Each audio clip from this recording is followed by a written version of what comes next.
es un gran placer tener a uno de esos sindicalistas que son maestros, que enfrentaron situaciones difíciles, que salieron avantes y que conocen de nuestra historia como movimiento sindical. Me refiero al licenciado Armando Gutiérrez Rodríguez. Complacidos, muchas gracias. Muchas gracias. En realidad tengo que felicitar a ANDE por este tipo de iniciativas que definitivamente es conveniente y que no necesariamente está en manos del movimiento sindical, sino más bien en manos generalmente del sector empresarial, y son tecnologías ajenas hasta ahora, pero de aquí en adelante ustedes van abriendo brecha y yo espero que pronto el movimiento sindical pueda dirigirse al país a través de este sistema, que es importantísimo. Pero muchas gracias por la invitación. Ese es el objetivo, en realidad, explorar esos espacios que siempre se nos han negado. Don Luis Armando es una persona que de alma, vida y corazón se ha entregado al movimiento sindical. Él como profesión es un administrador de empresas, estudió en la UNE y se tituló en la Universidad de Costa Rica, y con la Universidad Nacional también dio clases en la sede de Punta Arenas. Trabajó 36 años en el Banco Nacional. Yo recuerdo de mi tiempo que usted era un dirigente y estaba ligado al Banco Nacional, y ahí se pensionó, ¿verdad? Sí. Fue dirigente sindical desde 1982. Imagínense que yo empecé a trabajar en el 70 y ya era maestro rural de allá.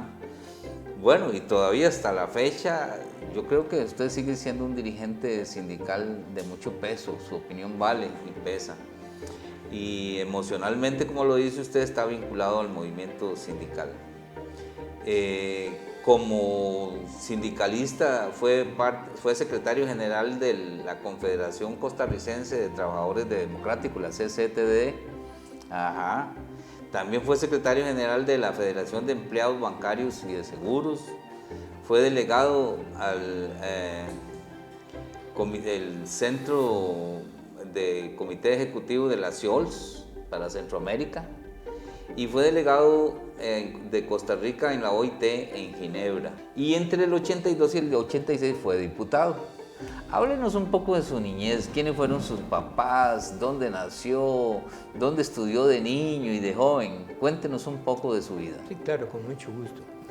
Vea, yo nací en Punta Arenas, en el Hospital San Rafael de Punta Arenas, en el año 33. Y en realidad mi familia es una familia muy humilde de trabajadores. Mi abuelo era capitán de una lancha, la lancha Santa Rosa. Mi padre era sastre, trabajaba en una sastrería de don Mateo Serrano. Él era un operario ahí. Mi madre era lo que entonces se conocía como ama de casa. No quiero decir con ama de casa que no hacía nada, no, al contrario. El ama de casa tiene grandes trabajos que a veces no son tan visibles. Es correcto. Ella trabajaba mucho. Y la verdad es que vivíamos en el barrio del Carmen, ahí cerca del estadio actual, que entonces era la Plaza Amador, y ahí pasé mi niñez. Yo estuve en la escuela Antonio Gámez de Punta Arenas, y la verdad es que empecé a trabajar muy joven, pero no en trabajos formales, sino trabajos aparentemente de casa, pero que no eran tal. Por ejemplo, mi abuelo en los tiempos libres iba a cortar mangle al otro lado del estero para vender leña. Y muchas veces, yo lo acompañaba hasta el manglar porque yo le trasladaba los trozos de madera que él cortaba, yo los trasladaba desde donde los cortó hasta donde está el bote que nos iba a llevar al puerto de regreso. Eso lo hice muchos años durante mi niñez y parte de mi juventud. Luego saqué mi 6º grado y lamentablemente vino la revolución del 48 y abuelo se quedó sin trabajo, papá se redujo el trabajo y entonces tuvimos que emigrar para Golfito.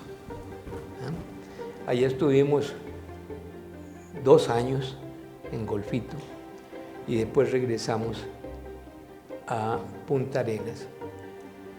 Y entonces cuando regresamos a Punta Arenas, había que entrar al colegio. Era lo único que había ahí en Punta Arenas. En ese tiempo no había opción para estudiar, ni era una pretensión de la gente de Punta Arenas poder estudiar en San José, salvo los que tenían recursos suficientes, que podían mandar sus hijos aquí. Pero nosotros no los teníamos y entonces había que aprender un oficio. Un hombre sin oficio tenía muchos problemas.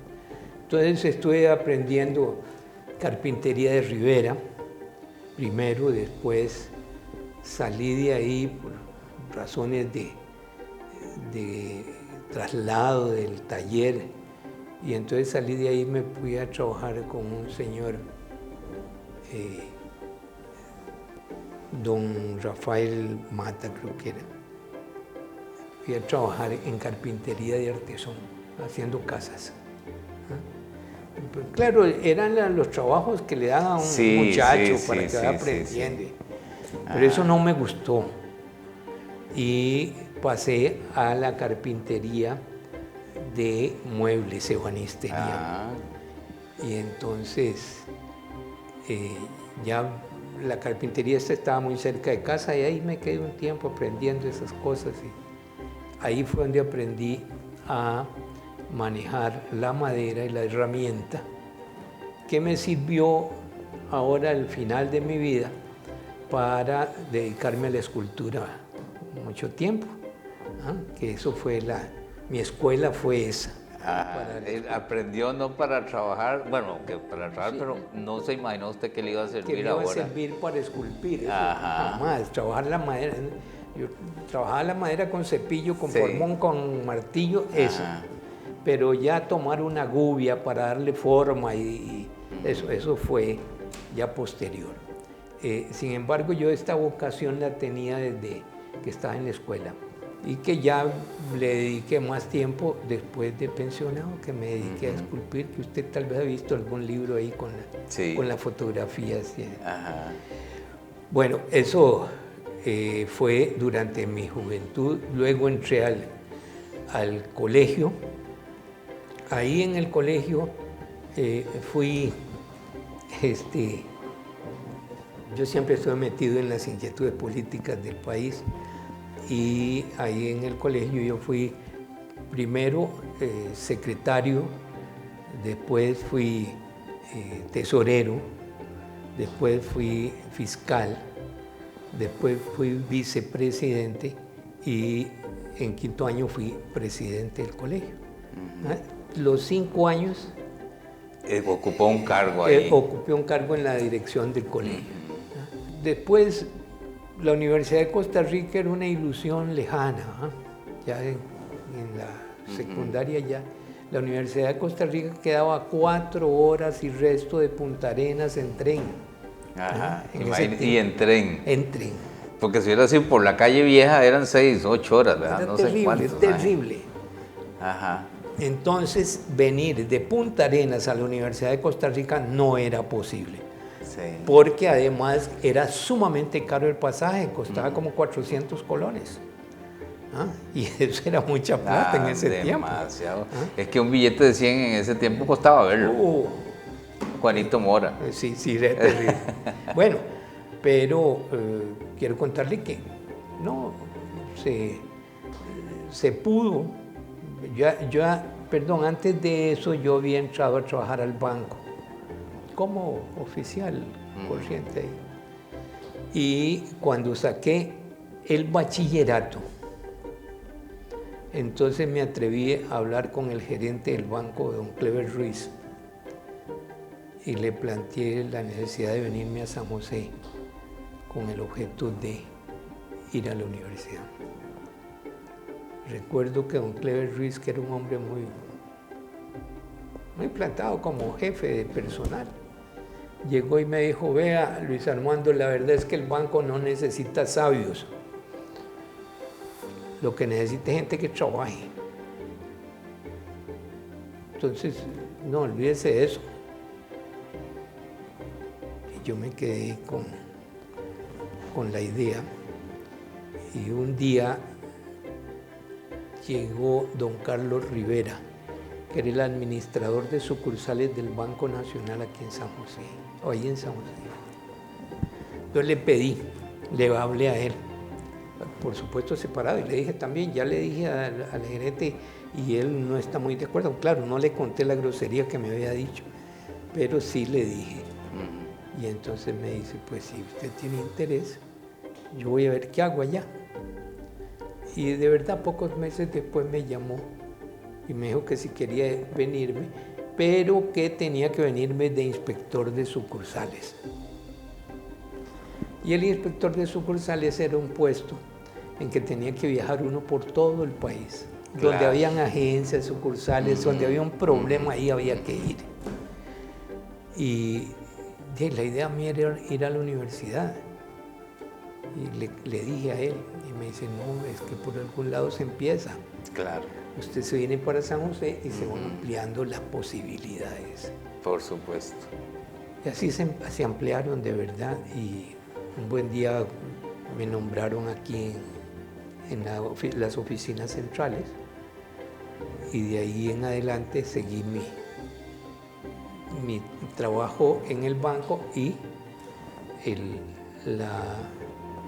trabajo en la Universidad de Costa Rica. Okay. Cuando vine a la Universidad de Costa Rica, yo fui siempre miembro de la Juventud del Partido de Liberación Nacional. Y quiero contarle esto porque está vinculado al movimiento sindical. Yo estaba en la Juventud del partido, y un día aquí en San José, ahí por el Parque Morazán, y un día llegó don Daniel Ober, que todavía no había sido presidente, y reunió a la juventud y les dijo: mire, un partido que no tiene sus raíces en el movimiento obrero no es partido, es una maquinaria electoral. Y nosotros no queremos hacer del nuestro una maquinaria electoral, sino un partido. Entonces es necesario que ustedes se motiven y vayan al movimiento sindical y se vinculen al movimiento sindical. Entonces, de ahí está empezando a hablarse sobre el sindicato del Banco Nacional. Y entonces por ahí entré al movimiento sindical, motivado por las palabras de don Daniel Udubera. Entonces, a partir de ahí, ya me fui metiendo cada vez más. Al año de estar en el sindicato del banco, pasé casi al año, un poquito más, pasé a la Secretaría General. Ahí duré muchísimos años en la Secretaría General del sindicato, del Banco Nacional. Y cuando llegué a la universidad, también había un ambiente político entre los alumnos. Había gente que era de los diferentes partidos políticos. Y entonces yo entré ahí como de la Juventud del Partido de Liberación Nacional. Y me nombraron representante ante la FEOL de Ciencias y Letras. Entonces, empecé el primer año metido también. Y una vez en la Federación. En la Federación de Estudiantes Universitarios. Imagínese. Ahí estuve siempre. Hasta que salí de la universidad, que fue varios años después, y que tuve que ir a la Universidad Nacional por una sencilla razón, porque las lecciones, algunas de las asignaturas pasaron de la noche al día, a la mañana, al día, al curso del día, y yo no podía. Por el trabajo. Por el trabajo. Claro que sí. Y entonces, pues ya me dediqué a otras cosas. Dentro de la universidad siempre estuve vagando ahí por varias escuelas. Estuve en ciencias económicas, estuve en psicología, pero siempre con la idea de administración. Ajá. Y entonces ya el asunto en la universidad se hizo imposible por los horarios, pero se abría la posibilidad en la otra universidad. Sí. Entonces me pasé a la otra universidad. Sí, era una cuestión de oportunidades. Sí, para terminar mi carrera, y la terminé ahí. Después de que ya había terminado eso, yo creo que Fran Ulloa fue uno de los que influyó para que me dieran lecciones en Punta Arenas. Y yo viajaba todos los viernes allá, porque en la noche era que se daban lecciones. El viernes daba en la noche mis lecciones y regresaba para acá al día siguiente. Así estuve varios años.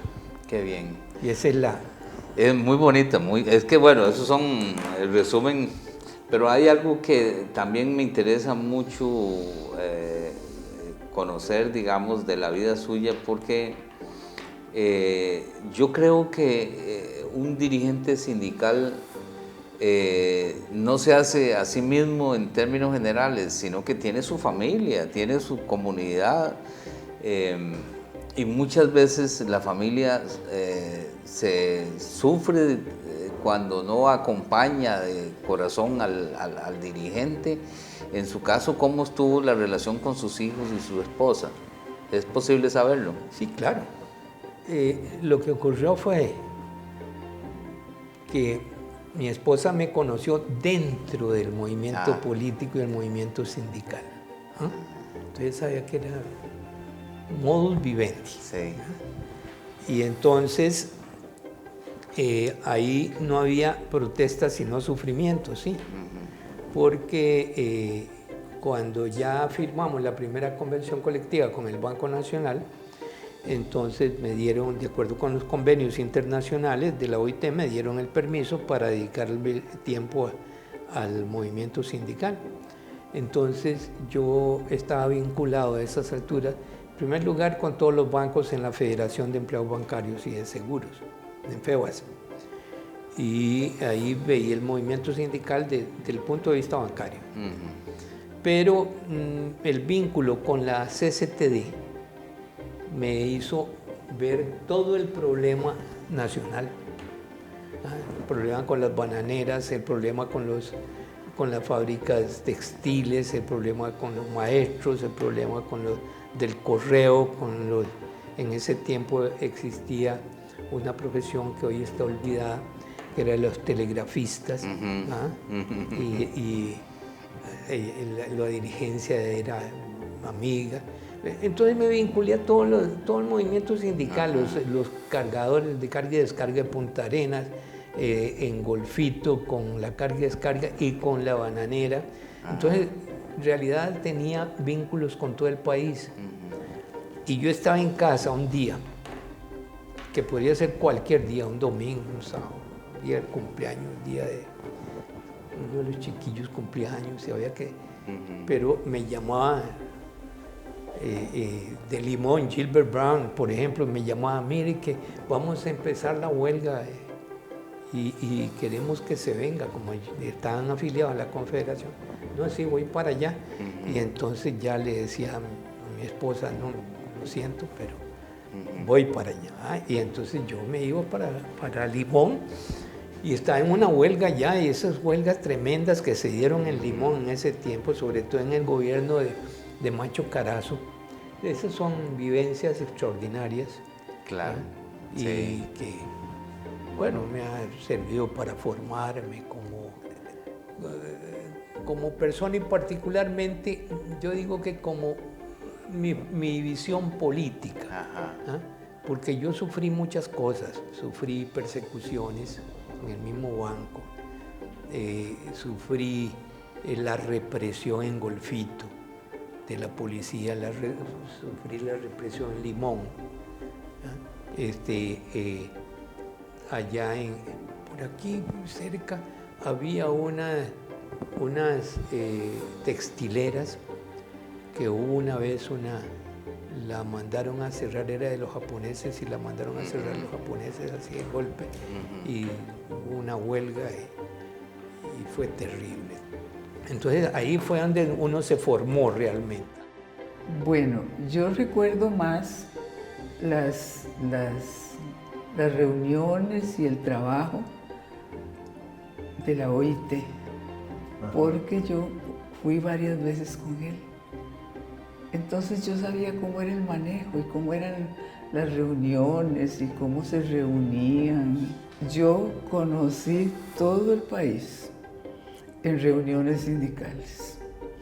Yo me alistaba con mis hijos, los que se aburrían terriblemente eran ellos, pero de ahí se fueron acomodando y entonces en todas las reuniones sindicales íbamos donde él fuera. Los días de lucha, cuando Luis Armando sabía que la situación no iba a estar muy bien, no íbamos. Entonces él nos decía, ¿verdad? Cuando las cosas no iban a ser muy tranquilas o había una situación especial, entonces de ahí no íbamos. Pero eso fue muy pocas veces, porque la mayoría de las veces nosotros íbamos con él. A mí nunca se me olvida, estando en Ginebra, el representante de los empresarios era una muchacha que era amiga nuestra, Gerardina. ¿Cómo no? De nosotros salíamos y nos íbamos, Gerardina, Luis Armando y yo. Entonces, en una reunión, estando ahí con la gente, los empresarios de aquí le preguntaron a Luis Armando que cómo hacía él para tener esa amistad con la representante de los trabajadores, de los empleadores ahí. Y Luis Armando le dice, mire, en Costa Rica todos somos amigos. Y no porque ella es de los empleadores, yo voy a terminar con su amistad. Eso es un ejemplo de la admiración de los otros, de otros países, y de la relación que también tuvo Luis Armando. No solo fue con ella, él siempre tuvo una relación de diálogo con los empresarios y con los... Y a nivel bancario también. A nivel bancario también. Pero es que él era un líder. Entonces, muy rápido, cuando entró a la universidad y ya era dirigente. Yo creo que estaba en generales cuando ya era dirigente, ¿verdad? Es como un magnetismo que tenía Luis Armando, ¿verdad? Una facilidad para hacer amistad con cualquiera, con cualquier persona, ¿verdad? En cualquier grupo. Él no distinguía nada de que fuera una persona muy pobre o una gente... Él siempre conversaba con todos.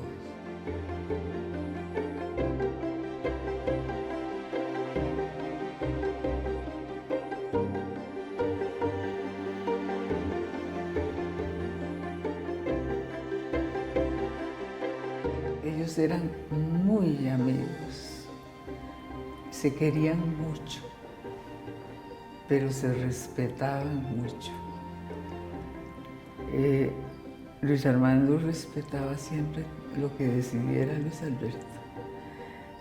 Y Luis Alberto discutía a veces con Luis Armando por las posiciones que tomaba, y él le decía que no era posible. Y al final, muchas veces por ejemplo, en la Asamblea Legislativa, él le dijo, oye, al final de ahí hacerlo, ¿verdad? Y entonces, porque Luis Alberto sabía que era justo lo que él estaba pidiendo, pero él como presidente no podía abiertamente estar con él. Pero sí fueron muy amigos, ¿verdad? Luis Armando quería mucho a su hija, a Florita. Florita fue su secretaria, bueno, yo digo toda la vida. Y estuvo con él ahí en la asamblea. Y luego en la fundación. Sí, en la fundación. Luis Alberto siempre le agradeció el que él se preocupara por Florita.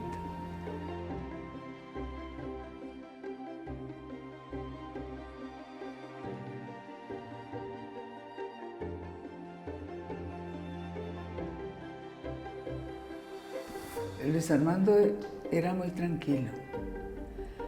Él nunca, esas situaciones influyeron ni para cambiar su carácter en la casa, ni con los hijos, ni conmigo. Él no venía enojado, nunca venía enojado. Luis Armando era una persona de detalles. Él no se le olvidaba nunca una fecha de celebración mía. Siempre pendiente de si yo cumplía años, si yo celebraba alguna otra cosa. Y siempre venía con su regalo. Aunque a veces yo sabía que él ni lo compraba, porque estaba tan ocupado, que alguien le compraba el regalo. Pero, sin embargo, yo siempre se lo agradecía igual, ¿verdad? Con los hijos también. Luis Armando, por sus responsabilidades sindicales, a veces salía mucho del país. Entonces, él nunca se le olvidaba los regalos de los hijos. Entonces mis hijos, cuando él venía, casi ni me preguntaban cómo le fue, sino qué me trajiste.